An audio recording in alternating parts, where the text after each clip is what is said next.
avoid using black yarn, stuffing, and improve decreases. These are just 3 out of 10 amazing tips that I will talk about today and will be lifesavers in your amigurumi journey.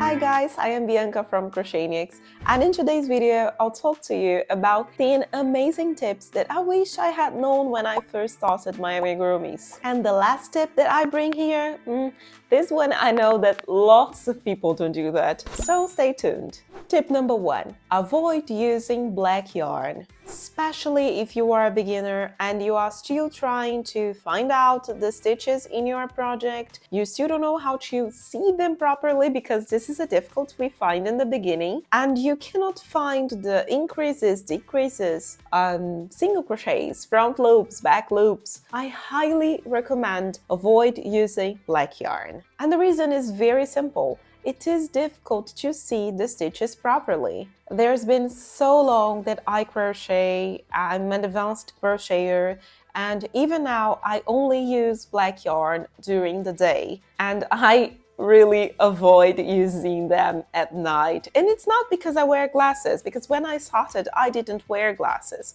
but black yarn makes everything so difficult to see. And I know some experienced crocheters who feel the same way. So I crochet during the day, and when it gets darker, like in the end of the afternoon, I leave this project aside, start doing something else, because it's not worth it, to force our eyes like this. So yeah, avoid using black yarn if you are a beginner. Tip number 2. Ignore the crochet hook recommended in the yarn label. Talking about the amigurumis itself, if you don't have like consistent tension for your crochet projects, or even if you are an experienced crocheter and you already have like a consistent tension of stitches, when talking about amigurumis, I really recommend using a smaller crochet hook size than the one recommended in the yarn label. This simple tip can be very helpful to avoid holes between stitches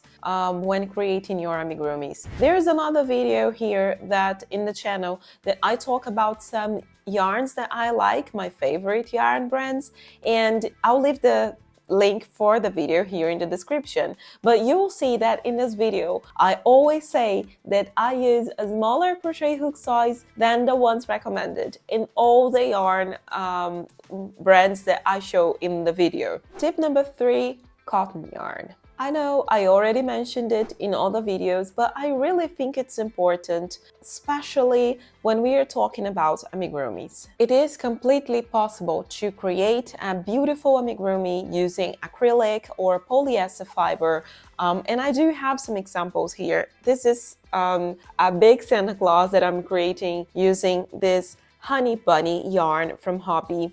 This is 100% polyester.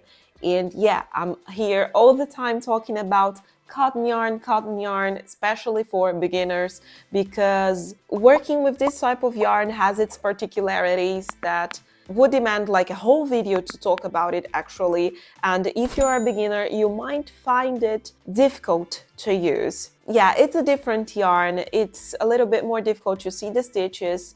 Yeah, there are some tricks to use it correctly, and well, actually, if you want me to make a video about it, please write here in the comments the word plushie, so I know you want me to create a video just about plushie yarn and plushie dolls. But yeah, as I said, it's totally possible to create an amigurumi with a polyester fiber. It's just a little bit more difficult to see the stitches and shape your amigurumi when using this type of yarn instead of cotton. Tip number 4. Stuffing. And guys, people really underestimate how important stuffing is when talking about amigurumis. I really believe that when you learn how to stuff your amigurumi properly, it's like a game changer for the journey, really. There's another video here in the channel where I talk about a square head shape for amigurumis, and I demonstrate in this video how much it changes when you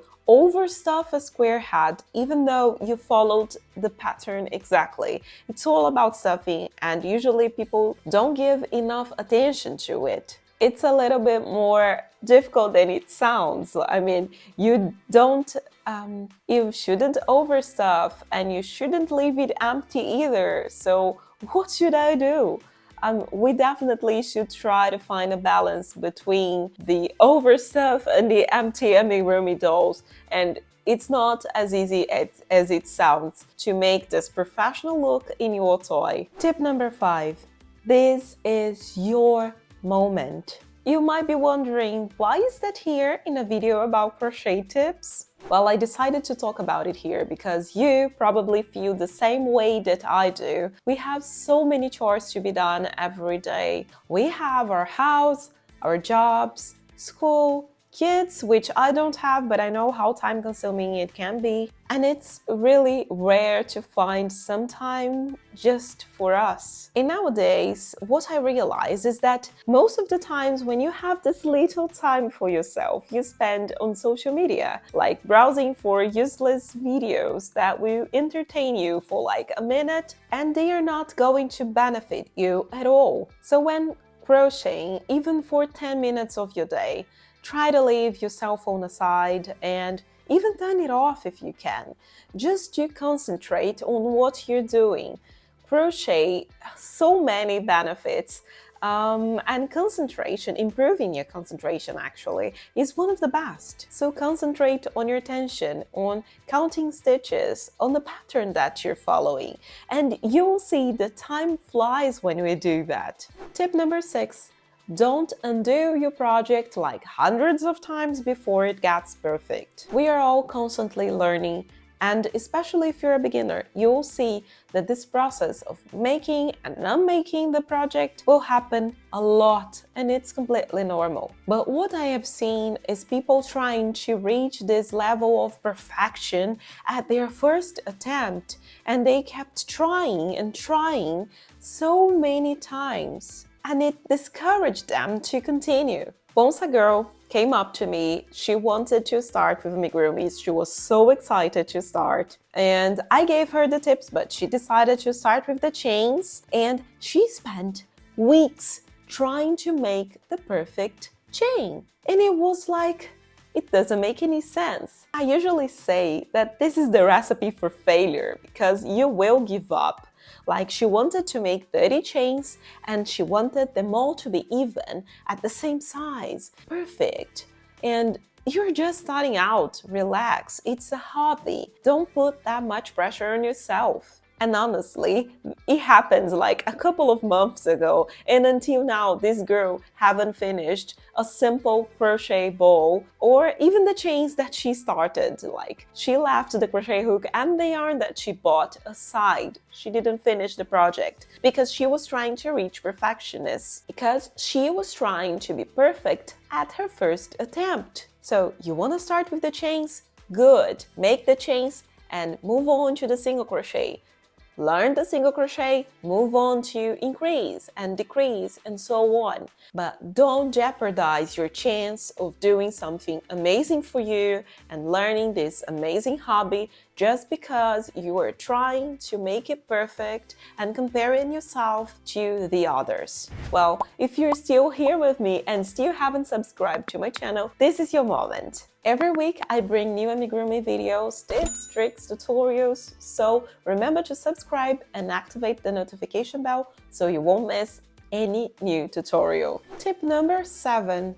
Invest in courses. When I first started amigurumi, there were almost no videos available on YouTube, let aside online courses. I remember that the color change technique, for example, I spent a whole day trying to figure it out because there were no explanation on the internet. Yeah, I may sound old, but I'm talking about something that happened like 8 years ago. And yeah, I remember that there were almost no videos or tutorials available. And I needed to make a color change for a doll that I was trying, and I had to develop it on my own. And I know that there are lots of tutorials, free tutorials available out there. And well, for sure, you can just take a look at all of this. But if you feel that my last tips really relate to you, like you don't have enough time for yourself, the little time that you have, you want to use it like the best way that you can. So this is the moment that I say that courses are the best option because everything is already cherry-picked for you. You don't have to spend like an hour, 2 hours on YouTube searching for the perfect tutorial for this or the perfect explanation for that. You just have everything well planned, well organized on the internet. Like the little time that you have, you use it to learn, you use it to crochet. And this is what we really want in the end. And since I'm talking about investing in courses, I must say that we are running a waiting list for my first amigurumi course, specially designed for beginners with some tips and tricks all gathered in this amazing course. You will learn in these simple and practical steps how to make your amigurumi look perfect, even if you don't know how to hold a crochet hook. Well, and also depending on when you're watching this video, the course might be already launched, so don't worry because I'll leave the link here in the description below. So let's go back to the tips. Tip number 8, invisible decreases. Guys, if there's something that really makes amigurumis look ugly, are these holes between stitches, and they're usually caused by decreases. I know that amigurumis require some basic stitches, but it doesn't mean that just because they're basic, you don't have to practice them. When I look at my first amigurumi project, and I'll leave the link here down below so you can see this ugly amigurumi that I showed you in a video. But yeah, when I look at it, I see many flaws, but they are mostly related to the decreases. You can see the big holes between stitches, and it was awful. And I also have some tutorials, basic tutorials for decreases, invisible decreases, triple decreases. I'll leave all these links here down below so you can check it too. Tip number 9, invisible fasten off. My first amigurumis also looked very ugly in that part too, because I didn't know how to tie a knot when I finished my amigurumis. And again, there were no tutorials available on the internet. Yeah, guys, I'm old. And I remember I used to create accessories for my amigurumis just to hide this part, this ugly part that I didn't know how to fasten off. I used to create bow ties for my, I don't know, elephants, or lace for a giraffe, something like that. But these accessories were beautiful, but they were hiding the knots that I didn't know what to do with them. I also have a very fast and simple tutorial on how to fasten off. I'll leave the link here down below, and believe me, but this is very helpful to make your amigurumi look even more professional and polished. Well, and let's go to the last tip. And I told you that lots of people don't do that, and it makes everything harder. Tip number 10, leave a long thread to sew. Guys, have you ever run out of thread because you didn't leave enough thread to sew your amigurumi? Or have you ever had to join 2 yarns to sew? Dear Lord, this is awful. This is the moment that I say, don't try to save yarn here, okay? If it's written in the pattern, leave a long thread to sew. Really do it, like a long thread, because otherwise it gets so difficult to sew the arms, the nose, the ears, whatever you're trying to sew in your amigurumis, especially if you're working with plushy yarn like the Honey Bunny. Oh dear Lord, my first time trying to use a plushy yarn to sew, I left like a short amount of thread, and it was so difficult. It demanded so much from me that honestly, I wish someone have told me this tip before. And yeah, guys, leave a long thread because we are better safe than sorry. Okay, and here we had the 10 amazing tips that I wish someone had told me when I started. What other tip you have to share with our crochet community? Please let me know here in the comments. I really hope you enjoyed the tips that I brought today, and I'll leave this video here because I'm pretty sure you'll like it too.